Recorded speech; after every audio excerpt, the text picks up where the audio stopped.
तो क्या अब उत्तर प्रदेश के नए सीएम होंगे जयंत चौधरी? ये सवाल हम आपसे इसलिए पूछ रहे हैं क्योंकि कल आरएलडी के प्रवक्ता और हमारे सहयोगी अमन जी के बीच एक खास बातचीत हुई। उस दौरान अमन जी ने उनसे सवाल किया गठबंधन को लेकर के, क्या उनकी मांगे हैं और किस उम्मीद के साथ उन्होंने भारतीय जनता पार्टी के साथ गठबंधन किया और एनडीए का हिस्सा बने।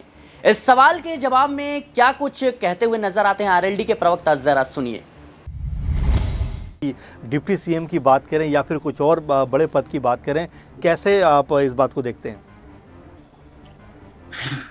डिप्टी सीएम क्यों, सीएम की बात क्यों नहीं की आपने? जी जी जी, मैं हम तो दरअसल चाहेंगे कि माननीय जयंत चौधरी जी चीफ मिनिस्टर बने, बिल्कुल, है ना। लेकिन परंतु हमारे चाहने से कुछ नहीं होता है और ना ही हमारी कोई मंशा है, ना ही हमारी कोई डिमांड है। देखिए, हमारी डिमांड है कि जो जनता के मुद्दे हैं वो बेहतर तरीके से एड्रेस हों, हम उन मुद्दों पे काम कर पाए और जब हम ताकत में होंगे तो हम उन मुद्दों पे बेहतर तरीके से अपनी विचारधारा के माध्यम से उन पे काम कर पाएंगे। चौधरी चरण सिंह जी ने जो हमें एक रास्ता दिखाया, एक मार्ग दिखाया है, उस मार्ग पर चल के हम आगे बढ़ पाएंगे। तो हमारी कोई व्यक्तिगत मंशा नहीं है, हमारी कोई व्यक्तिगत इच्छा नहीं है कि हमें ये पद दिया जाए।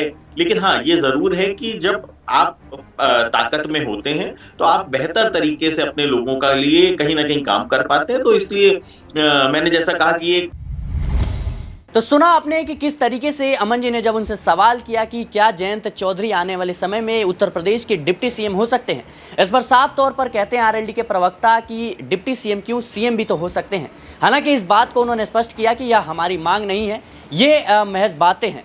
लेकिन कहीं ना कहीं इस बात से अब ये संकेत मिलने लग गए हैं कि आने वाले समय में जो जयंत चौधरी हैं वो भारतीय जनता पार्टी से बड़ी मांग करते हुए नजर आ सकते हैं। लोकसभा चुनाव में भले ही उन्होंने एनडीए का हाथ थामा, यानी भारतीय जनता पार्टी के साथ गठबंधन किया, लेकिन कहीं ना कहीं आने वाले समय में जब उत्तर प्रदेश में विधानसभा चुनाव होंगे उस समय जयंत चौधरी बीजेपी की मुश्किलें बढ़ा सकते हैं। और जिस तरीके से इनके प्रवक्ता ने यह बात कही है कि कहीं ना कहीं सीएम भी बन सकते हैं या गठबंधन में तमाम तरह की उम्मीदें होती है, तमाम तरह की ख्वाहिशें होती हैं, अगर वो पूरा नहीं होता है तो निश्चित तौर पर इशारों में अगर इस बात को देखें, इसके पहलुओं को समझें, तो विधानसभा चुनाव में जयंत चौधरी मुश्किलें जो है वो एनडीए का बढ़ा सकते हैं, भारतीय जनता पार्टी का बढ़ा सकते हैं।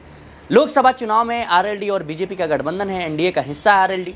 लेकिन जिस तरीके से अब ये चीज़ें खुलकर सामने आ रही हैं, कहीं ना कहीं अब देखना दिलचस्प होगा कि क्या अब योगी आदित्यनाथ को भारतीय जनता पार्टी साइड करती हुई नजर आएगी, क्योंकि अपने आप में भी एक बड़ा सवाल है। क्योंकि अभी जिस तरीके से खबरें जो निकल कर लगातार सामने आ रही हैं और कई बार हमने देखा भी कि सीएम योगी और पीएम मोदी के बीच सब कुछ ठीक ज़रा चल नहीं रहा है और इसी को लेकर के ये तमाम तरह के कयास लगाए जा रहे हैं।